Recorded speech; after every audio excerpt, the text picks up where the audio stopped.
Nos próximos 5 anos, a igreja vai focalizar, aliás, a convenção, as igrejas batistas brasileiras vão focalizar famílias. Esse ano, inclusive, a ênfase sobre a vida devocional em famílias. Mas eu estava pensando justamente essa semana sobre essa questão de famílias e lembrando que é o seguinte: toda família, os moldes que Deus estabeleceu para o seu povo e estabeleceu para a humanidade desde o Jardim do Éden, começa com um casal. É o início de toda a família, um casal de um homem e uma mulher. E então eu estava pensando em exemplos de famílias. E pensei, inclusive, no livro de Atos, nós temos 2 casais bem interessantes. Um é o exemplo negativo, que nós vamos ver hoje pela manhã, e o outro, hoje à noite, é um casal positivo. Hoje de manhã, eu quero que vocês abram as suas Bíblias no capítulo 4 do Evangelho, dos Atos dos Apóstolos, Atos 4, começando no versículo 32, e depois nós vamos até o versículo 11 do capítulo 5. Nós vamos falar sobre Ananias e Safira. Evidentemente, é o casal cujo exemplo não devemos seguir. É um texto longo, então vamos prestar bem atenção. Começando no versículo 32 de Atos 4. Da multidão dos que creram, era um o coração e a alma. Ninguém considerava exclusivamente sua nenhuma das coisas que possuía. Tudo, porém, lhes era comum. Com grande poder, os apóstolos davam testemunho da ressurreição do Senhor Jesus, e em todos eles havia abundante graça. Pois nenhum necessitado havia entre eles, porquanto os que possuíam terras ou casas, vendendo-as, traziam os valores correspondentes e depositavam aos pés dos apóstolos. Então se distribuía a qualquer um à medida que alguém tinha necessidade. José, a quem os apóstolos deram o sobrenome de Barnabé, que quer dizer filho de exortação, levita, natural de Chipre, como tivesse um campo, vendendo-o, trouxe o preço e o depositou aos pés dos apóstolos. Até aí tudo bem, mas começa a coisa a ficar mais séria. Entretanto, certo homem chamado Ananias, com a sua mulher Safira, vendendo uma propriedade, mas, em acordo com a sua mulher, reteve parte do preço e, levando o restante, depositou aos pés dos apóstolos. Então disse Pedro: Ananias, por que encheu Satanás o teu coração para que mentisses ao Espírito Santo, reservando parte do valor do campo? Conservando-o, porventura, não seria teu? E vendido, não estaria em teu poder? Como, pois, assentaste a ação deste desígnio? Não mentiste ao homem, mas a Deus. Ouvindo essas palavras, Ananias caiu e expirou, sobrevindo grande temor a todos os ouvintes. Levantando-se os moços, cobriram-lhe o corpo e, levando-o, o sepultaram. Quase 3 horas depois entrou a mulher de Ananias, não sabendo o que ocorrera. Então Pedro, dirigindo-se a ela, perguntou-lhe: Dize-me, vendestes, portanto, aquela terra? Ela respondeu: Sim, portanto.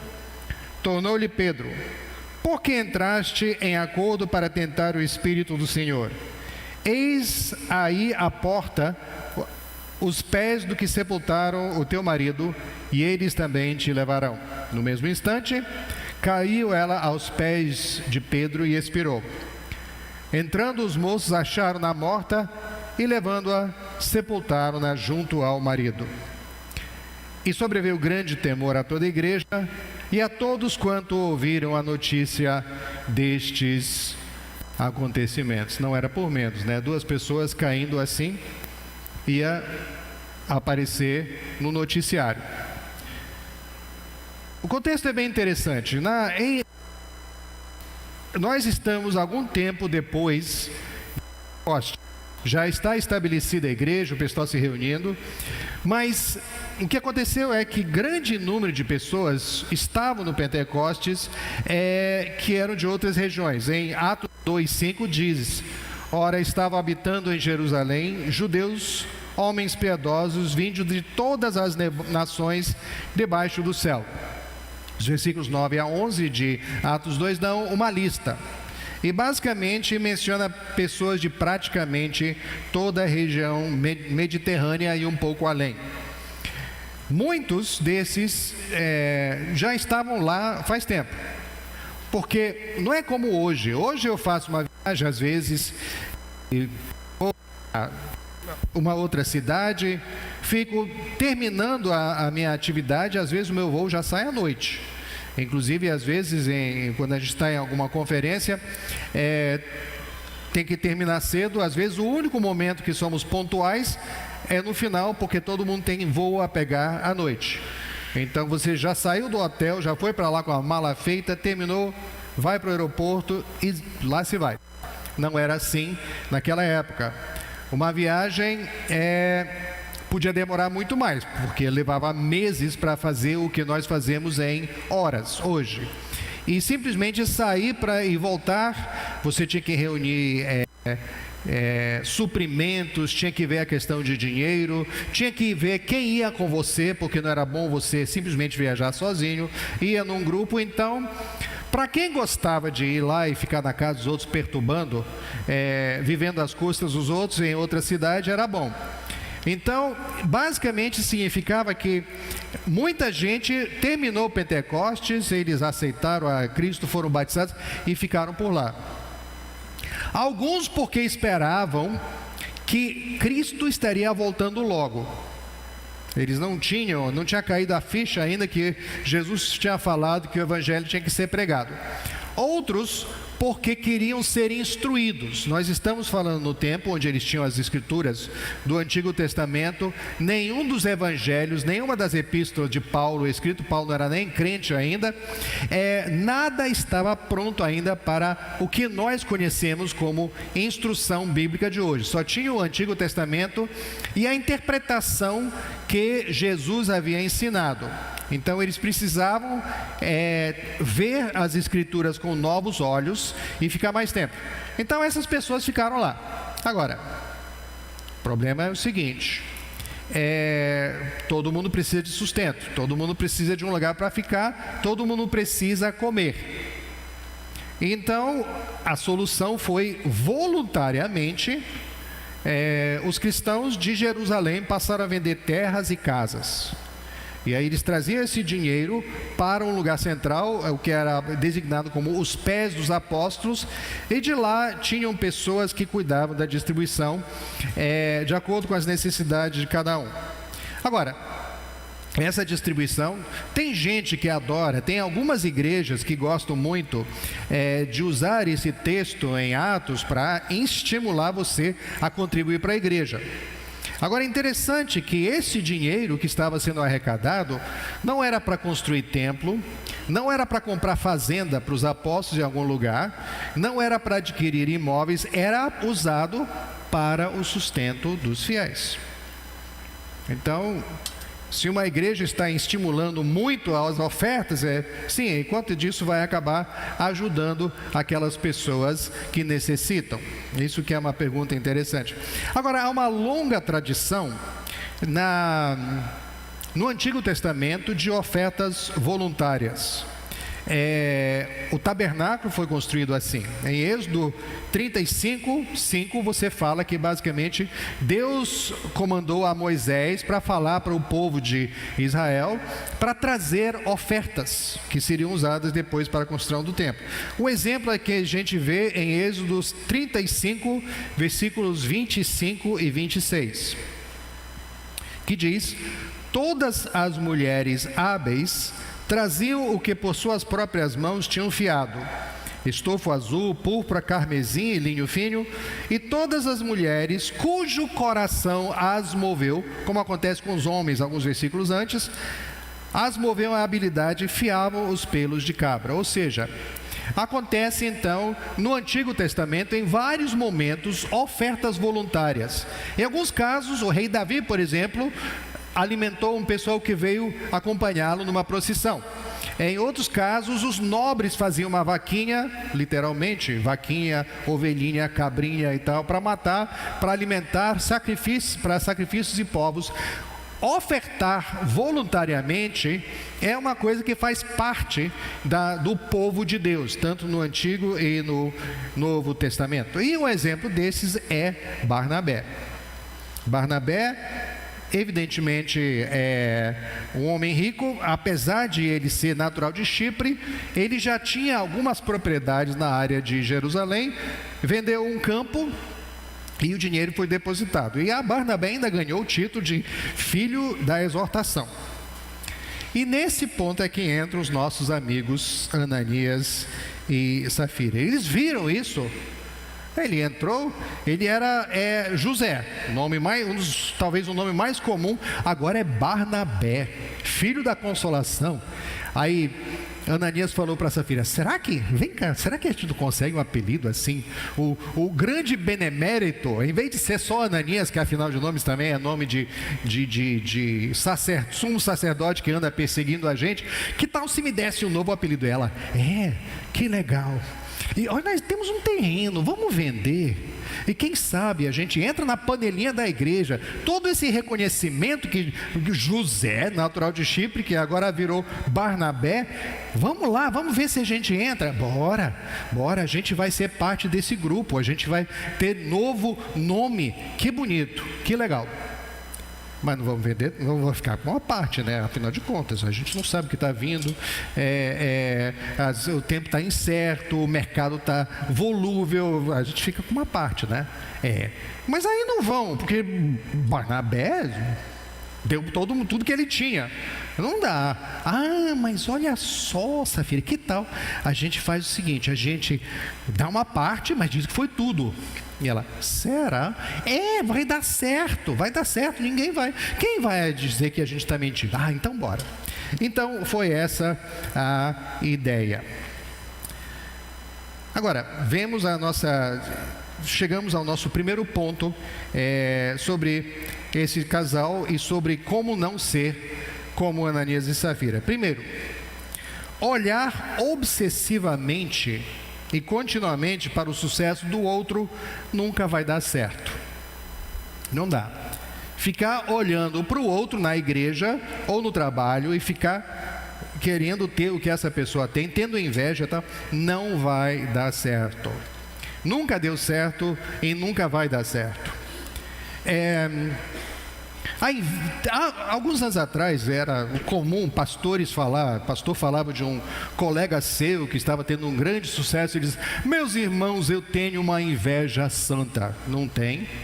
A inveja não é santa por definição. Inveja sempre é profana, meus irmãos. Não existe santa inveja.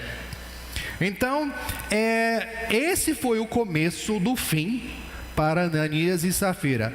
Eles cobiçaram, não o que Barnabé tinha, não a riqueza dele, porque parece que eles também eram bem de vida, mas cobiçaram o bom nome, o amor, o respeito que eles viram do homem que até mudou de nome. Ele nunca mais é chamado de José, agora de em diante é Barnabé, filho da consolação. Eles queriam isso para ele.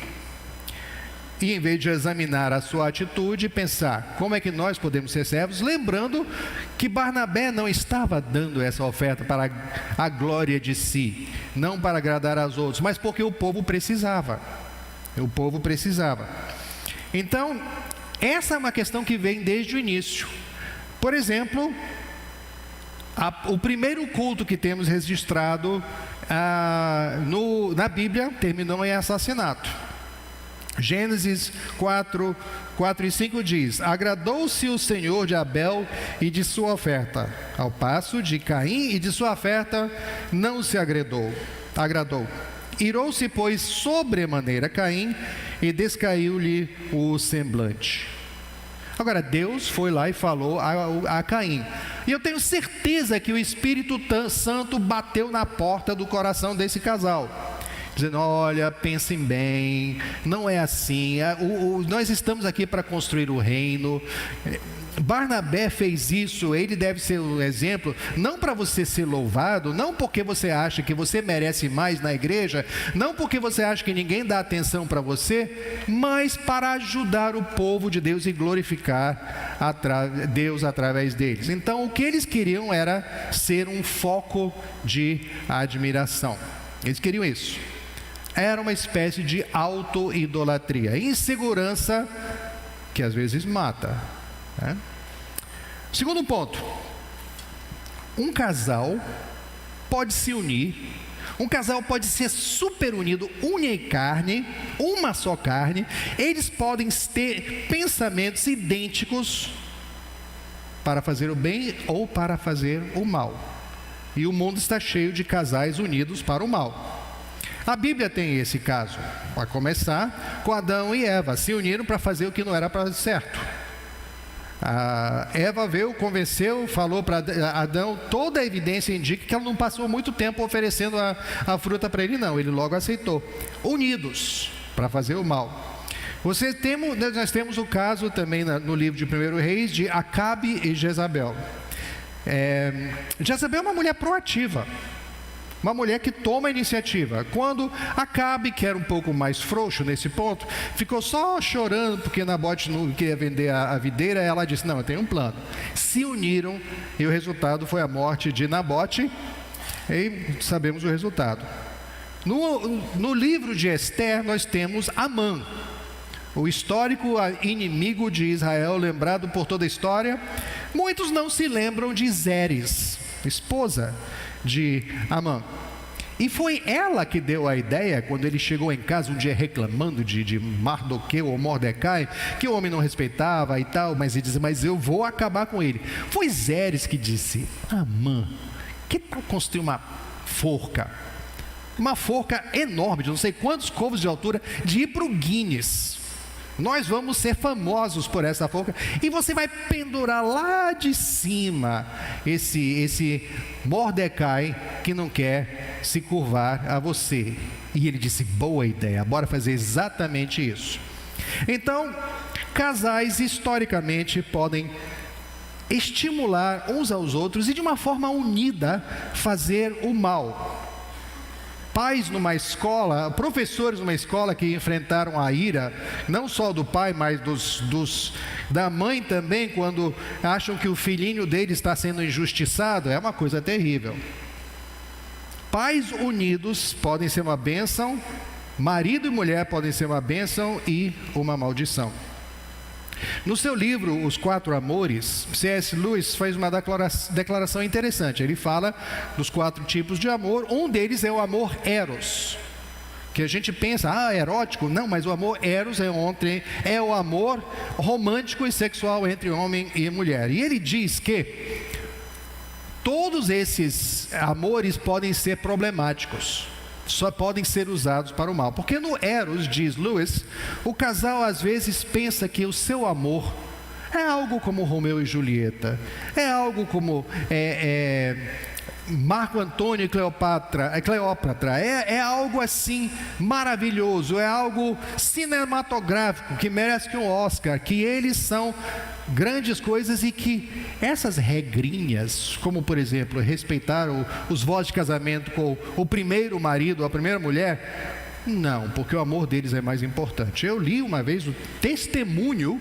de um pastor que largou a primeira esposa, largou a segunda também, está na terceira pelo menos, e ele disse: não, eu era um cara sério, mas eu me apaixonei, o que eu posso fazer?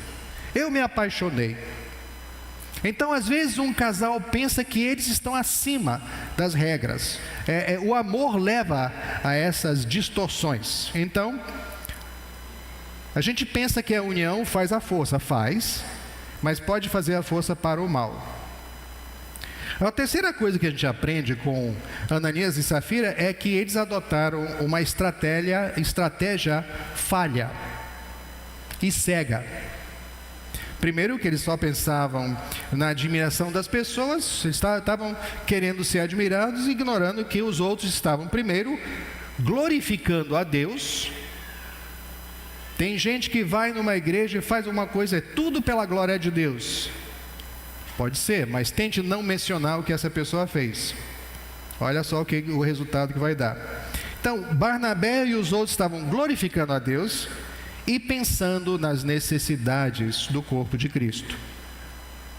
E eu não nego a possibilidade de que Ananias e Safira, de alguma forma, estavam pensando no bem dos pobres, daquele pessoal que tinha vindo de tão longe, que precisava. Mas, mesmo assim, nem isso não foi o suficiente. O que falou mais alto foi a necessidade deles, o desejo de agradar, de serem agradados, terem os seus apelidos e tudo mais. E segundo ponto nessa questão dessa estratégia é que eles estavam pensando só em enganar aos homens e não considerando o Deus que vê tudo. Que claro, qualquer pessoa pode ser enganada. Não se iluda, todos nós já caímos em conto de vigário, de algum tipo. Todos nós já fomos enganados. Mas tem um que em toda a história do universo nunca foi enganado, e esse é Deus. O que acontece com Ananias e Safira, que acontece com muitas pessoas e pode acontecer muitas vezes em minha vida, na sua vida, é de sermos ateus na prática. Cristãos nominais e ateus na prática. Em nenhum momento parece que Ananias e Safira pensaram, mas Deus vai ver. A gente pode mentir para os homens, mas Deus vai ver. Eles não pensaram nisso, porque no seu dia a dia agiram como se Deus não fosse um fator, como se Deus não existisse. E muitos de nós fazemos isso. Eu já ouço de vez em quando aquela famosa declaração: você quer fazer uma coisa que sabe que não deve, e diz, Deus que me perdoe, mas eu vou. Aí pensa em fazer. Muitos de nós, na prática, no dia a dia, é como se Deus não fosse uma realidade. Quarto ponto, são 6. Deus nos dá liberdade. Diz Pedro a Ananias sobre a sua propriedade: conservando-o, porventura não seria teu? Vendido, não estaria em teu poder? Ananias, o terreno era seu e da Safira, era de vocês. Vocês tomam a decisão que quiser. Às vezes nós agimos mal e fazemos coisas terríveis quando agimos por conformismo, por expectativas. O que aconteceu naquela igreja é que, e talvez muita gente não estava pensando, é que estava, por causa da necessidade constante de quem ficava lá,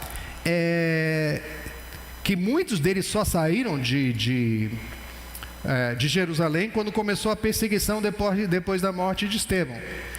Mas acabou possivelmente havendo uma certa pressão. Você não tem um terreno lá no... Você não tem lá um terreno lá no tal bairro? Vende. Mas eu estava pensando que isso é herança. Não, meu irmão, isso é pensamento mundano. Jesus está voltando, vende logo. Então, talvez tenha tido um pouco de pressão, conformismo. Mas a realidade é que Deus quer que as nossas doações, as nossas contribuições sejam dadas voluntária e alegremente, que muitas vezes nós esquecemos. Muitas vezes eu já estive numa igreja alguns anos atrás que levantaram 3 ofertas, 3 vezes, e nas 3 o pessoal, porque eu era visitante e a igreja era num bairro popular, e eu acho que eles acham que eu tinha cara de endinheirado. Nas 3 vezes a pessoa com a salva se posicionou bem debaixo de mim, assim, esperando. Primeira vez eu contribuí, a segunda vez e terceira vez, não vou. Isso aqui é pressão. Isso é pressão, tentando me mostrar, e a pessoa. Então, mas há expectativas. Então, você tem que lembrar, você responde a Deus.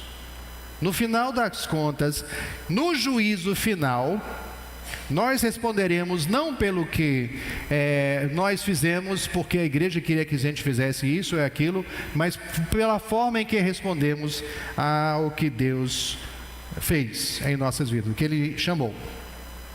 É bom termos exemplos, mas você tem que às vezes pensar se esse exemplo é para você.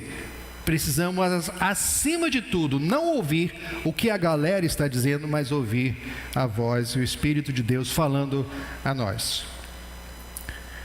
Quinto ponto: Deus age soberanamente. Deus faz como Ele quer, inclusive para castigar o pecado. Eu achei interessante porque nós temos hoje em dia, sempre tivemos, mas tem gente querendo livrar Deus, tem gente querendo ser o advogado de defesa de Deus. Não, então Deus não mandou fazer isso. Eu li várias pessoas, principalmente do ponto de vista mais liberal, que não negam o que aconteceu, não negam que Ananias e Safira morreram. Isso parece ser, até nas pessoas que não creem muito ou não creem totalmente, ninguém parece contestar isso. Os dois caíram mortos, foi mesmo, mortinhos, durinhos. Mas tem gente que diz, não foi bem assim, não é que Deus matou Ananias, é que teve um choque que acontece, o coração, o síndrome do coração partido. Até li um teólogo apresentando uma análise de um cardiologista, dizendo que em certos momentos o choque de uma notícia e tal pode levar a pessoa a morrer. E é verdade. Todo ano tem gente que morre, toda vez que tem Copa do Mundo tem gente que morre assistindo o jogo. Então, mais dois, marido e mulher cardíacos. Então, meus irmãos, a conclusão mais lógica é que Deus agiu e Ananias e Safira morreram. Porque tudo bem, choque cardíaco para acabar com Ananias e tal, que homem geralmente tem mais problema nesse sentido, mas os dois, isso aí não é algo que faz muito sentido. E Deus age de formas diferentes. Logo, alguns capítulos depois, em Atos 8, no texto, em Atos 8, 9 a 24, que conta a história de Simão Mago, que tentou comprar o poder de também impor as mãos e ver o Espírito Santo descer. Ele tentou isso, tentou comprar. Diz a Bíblia que Pedro falou para ele, no versículo 24: arrepende-te, pois, da tua maldade e roga ao Senhor, talvez te seja perdoado o intento do coração. E algumas pessoas que estão defendendo que não foi Deus que matou Ananias e Safira, dizem, então por que Deus não matou Ananias, não matou Simão Mago, que fez uma coisa pelo menos igualmente ruim? A resposta é, porque Ele é Deus. E Ele faz como Ele quer. Ele faz de acordo com o seu plano. Deus não pede a nossa opinião nesse caso. Ele faz como Ele entende e cabe a nós, às vezes, não entendendo por que alguma coisa aconteceu, seguirmos. E, finalmente, o temor deve ser parte da adoração. Eu estava vendo isso na mensagem pregada por um pastor chamado J.D. Greer, que ele falou isso. O temor deve ser parte da adoração. Hoje, na mídia, filmes e televisão, alguém que de repente, quando acontece uma coisa difícil, fica com medo e começa a orar e se benzer e tudo, e fazer, isso é ridicularizado nos filmes, na mídia. Alguém que busca, que com medo busca o Senhor, isso é ridicularizado. E é claro que temor em si, temor de Deus, não significa medo físico, geralmente, mas às vezes sim. É bom nós entendermos com quem estamos lidando. Nós estamos lidando com alguém que não permite ofensas à sua santidade e que tem um plano e que nós precisamos entender quem é este Deus. Conclusão, então, primeiro, qual é a nossa agenda na igreja? Por que estamos aqui?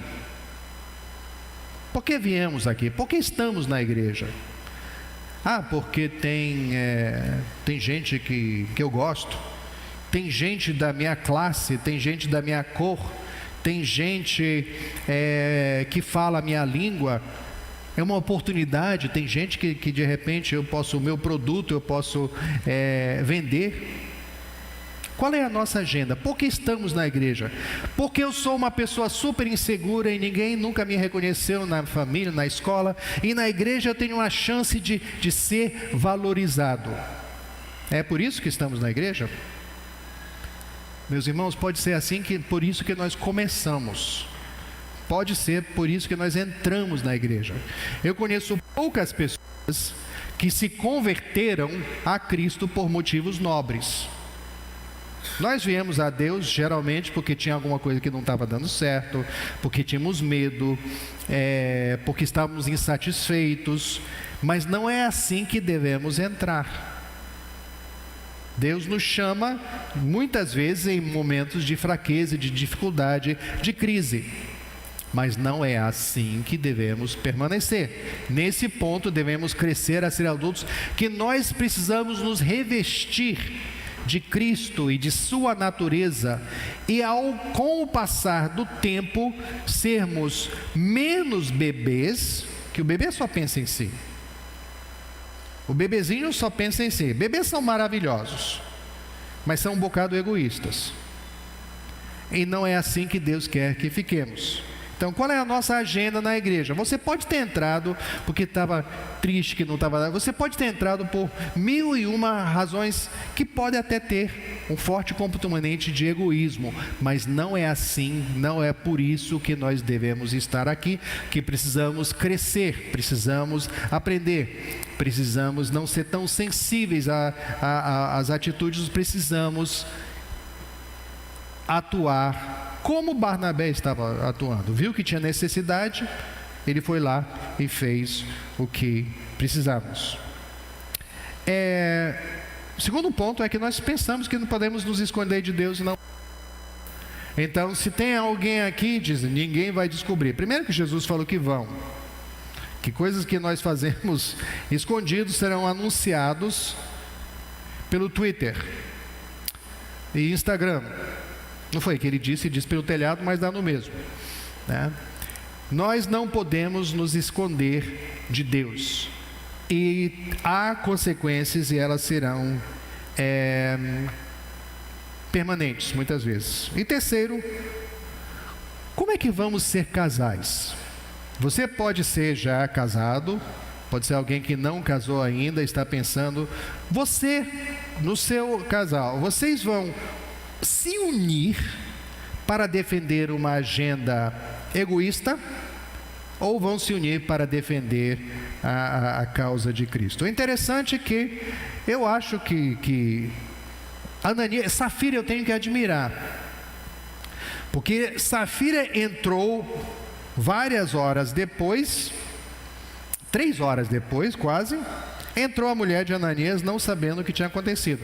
Ela entrou pensando que todo mundo ia dizer, eita, lá está a esposa de Ananias o generoso, o filho da generosidade. Aqui está a Safira, a grande e maravilhosa mulher que ama a Deus e o seu povo e tal. Ela pensou que ia receber isso.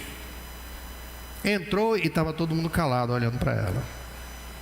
Uma cara de quem não estava gostando do que estava vendo pela frente. Mas ela foi corajosa. Ela foi corajosa e mentiu e manteve a mentira. Corajosa no seu erro. E tem gente que é assim. Nós somos corajosos quando não devemos ser. E por isso ela morreu. Não sei como nós estamos hoje aqui. Não sei como é que você está hoje em termos da sua vida com Deus. Pode ser que você pense que Deus não está vendo. Essa história é extremamente comum. Deus não me vê desde Caim vem acontecendo. Moisés pensou: ninguém mais vai me ver. Não foi só Deus que viu ele matar aquele egípcio, foram outros do seu povo, e possivelmente até egípcios. Nós não podemos esconder. Deus sabe o que fazemos. Precisamos urgentemente entender isso, e precisamos entender que se estamos aqui hoje é para servir. Nós não estamos aqui para nos agradar a nós mesmos. Nós não estamos aqui para sermos louvados, mas para louvar. Alguém aqui talvez esteja numa situação em que você nunca pensou nisso, mas que não está servindo a Deus completamente, ou nem está. Alguém aqui que simplesmente veio e visitou e pensa que isso tudo não tem consequências. Tem consequências. O que Ananias e Safira fizeram, levaram à sua morte. Eles um dia estavam vivos, fazendo os seus planos, no outro dia estavam recebendo a recompensa pelos seus planos. Que Deus tenha misericórdia de nós e que possamos entender que Deus não está brincando com a sua igreja, e nem nós devemos estar brincando. E se somos casais, sejamos casais exemplares, como nós vamos ver hoje à noite no caso de Áquila e Priscila. Amém.